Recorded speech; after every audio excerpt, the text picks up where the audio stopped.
नमस्कार दोस्तों, हमारी आज की इस कहानी का नाम है संघर्ष। मैं पूछती हूँ माँ जी, या बुआ जी कब तक हमारे घर पे रहेगी? सारा दिन खांसती रहती है। आप इन्हें इनके घर भेजती क्यों नहीं? रमा की छोटी बहू रचना ने पूछा। अरे, ये अब नहीं जाएगी, यहीं पर रहेगी, तभी पिन छूटेगा हमारा इनसे। बड़ी बहू राखी ने कहा। अरे तो जल्दी मरे ना, खुद के बेटी बहू ने तो घर से निकाल दिया। चलिए अब हमारी छाती पे मूंग दल ले।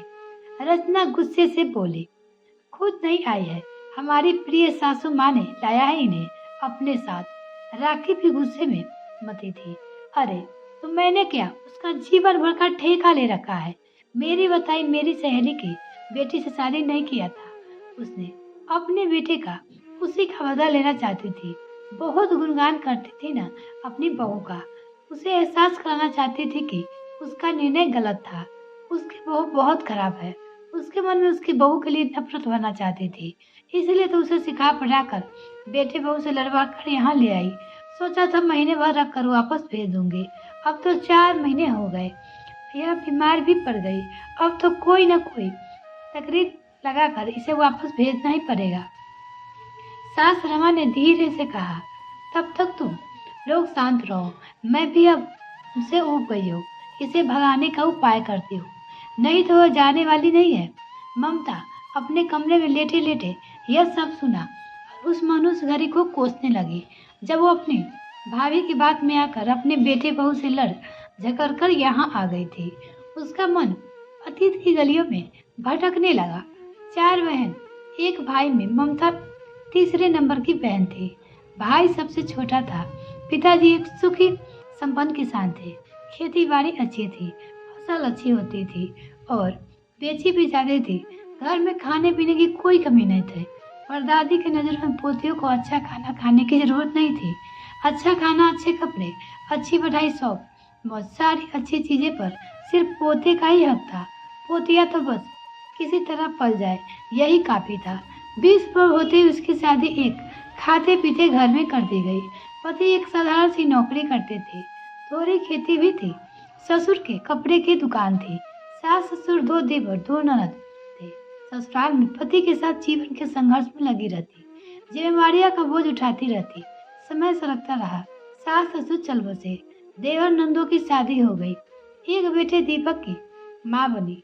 सीमित आया, कम साधन में छोटी छोटी जरूरतों के लिए संघर्ष करती रही, पर दीपक की शिक्षा में कमी नहीं की। हर कदम पर, हर संघर्ष में पति का पूरा साथ दिया। दीपक एक योग्य संतान बना। अपनी पढ़ाई पूरा कर दीपक एक अच्छी नौकरी पा गया। उन्होंने उसकी शादी एक सुंदर सुशील लड़की से करा दी। एक पोते का जन्म हुआ।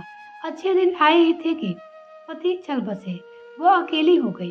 दीपक के शादी, पोते का जन्म, उसका पति का मृत्यु इत्यादि अनेक अवसर पर उसकी भाभी भी आती रही। वह दीपक की शादी अपनी सहेली की बेटी से करवाना चाहती थी, पर ममता ने दीपक की शादी अपने पड़ोस में रहने वाली नीलम से करवा दी, जो सुंदर होने के साथ साथ सुशील और व्यवहार कुशल भी थी। उसकी भाभी रमा को यह बात एकदम पसंद नहीं आई। वो जब भी आती नीलम की कमियां निकालकर ममता को भड़काती रहती। दीपक की शादी की 5वीं सालगिरह पर वो आई और ममता के कहने पर 15 दिन के लिए रुक गई। रमा शुरू से ही नीलम के नापसंद करती थी और ममता उसके विरुद्ध भड़काती रहती थी। ममता को नीलम से ज्यादा शिकायतें नहीं थी, पर रमा को बार बार कहने पर ममता को भी नीलम के प्रत्येक काम में गलती नजर आने लगी थी। बात बात पर झगड़े होने लगा। एक दिन झगड़ा इतना बढ़ गया कि ममता के बेटे बहू को बार बार कहने पर भी नहीं रुकी और कभी न आने की तो अपनी भाभी रमा के साथ अपने मायके आ गई। ममता का मायका उसके घर के मुकाबले ज्यादा सुखी संपन्न था। घर रमा के नाम था और सारे पुश्तैनी गहने पैसे भी रमा के पास ही थे, इसलिए घर की उसकी चलती थी। शुरू में ममता की खूब आगत हुई और सबके हाथे हाथ लिया। दीपक लेने भी आया, पर मान नहीं हुई। धीरे धीरे हालत बदलने लगी और घर की ममता का महत्व कम होता गया। उसकी अपेक्षा होने लगी और ममता को अपना घर याद आने लगा। उसे यही पता चल गया कि जो बहुएं रमा के सामने अच्छी होने का दिखावा करती है, वो पीठ पीछे रमा का मजाक उड़ाती रहती है और भला बुरा कहती रहती है। उसने खुद अपने कानों से सुना था उन्हें बात करते हुए। उन्हें अपनी बहू नीलम की याद आती और उसकी अच्छाइयाँ भी समझ में आने लगी थी। वो बीमार पड़ गई और सब उससे दूरियां बना ली। ना कोई उसका सवाल पूछा, ना ही समय से उचित खाना दवा मिल रहा था। वो अपने घर जाना चाहती थी, पर कैसे जाए? उसे अपने बेटे, बहू, पोते, अपने घर की बहुत याद आने लगी। वो सोचती, खुद ही तो आई थी और दीपक लेने ही तो नहीं आ गए। अब कैसे जाए, क्या करे, कैसे दूरी होगी उसकी परेशानियां, कब खत्म होगा उसका संघर्ष? सारा जीवन तो संघर्ष करते ही बीता, क्या बुढ़ापे में भी चैन नहीं लिखा? सोचते हुए ममता रोने लगी। मम्मी कैसी तबीयत है तुम्हारी? कहते हुए दीपक कमरे में आ गया। तुम? ममता आश्चर्यचकित हो गई। नीलम ने ममता के पैर छूते हुए कहा, मुझसे जो भी गलतियां हुई है, मैं सबके लिए आपसे माफी मांगती हूँ। मुझे माफ कर दीजिए और घर चलिए, अपनी सासू माँ से कहने लगी। ममता ने पूछा, पर मेरे बीमार होने के बाद तुम्हें कैसे पता चला? मैं प्रतिदिन फोन करके तुम्हारा हाल जान लेता था। तुम्हारा बेटा हो, तुम्हारी खबर तो लूंगा ही।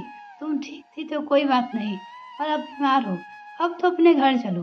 दीपक माँ के पैर पकड़कर बोला, हाँ मम्मी जी, आप जैसा चाहेंगे हम वैसा ही करेंगे। आपके बिना घर सूना लगता है। नीलम रोने लगी। आपका पोता भी आपको बहुत याद करता है। ना रो मेरी बच्ची, मैं तुम लोगों के साथ मेरे घर चलूंगी। मुझे समझ आ गया कि सारी गलतियां तुम लोगों की नहीं है, कुछ गलतियां मुझसे भी हुई है। मैं भी अपनी गलती सुधारूंगी और हम सब मिलकर कहेंगे। कहते हुए ममता और नीलम को गले लगा लिया और सब हंसने लगे। ममता अपने बेटे, बहू और पोते के साथ खुशी खुशी अपने घर को चल दी। उसके जीवन का संघर्ष खत्म हो गया था। मिलते हैं किसी और वीडियो में फ्रेंड, तब तक के लिए bye. Thanks for watching this video. तो अगर मेरे चैनल को अभी तक सब्सक्राइब नहीं किया तो प्लीज मेरे चैनल को जल्दी से सब्सक्राइब कीजिए। साथ में बेल आइकन प्रेस करें ताकि मेरी और वीडियो का नोटिफिकेशन सबसे पहले आपको मिल सके।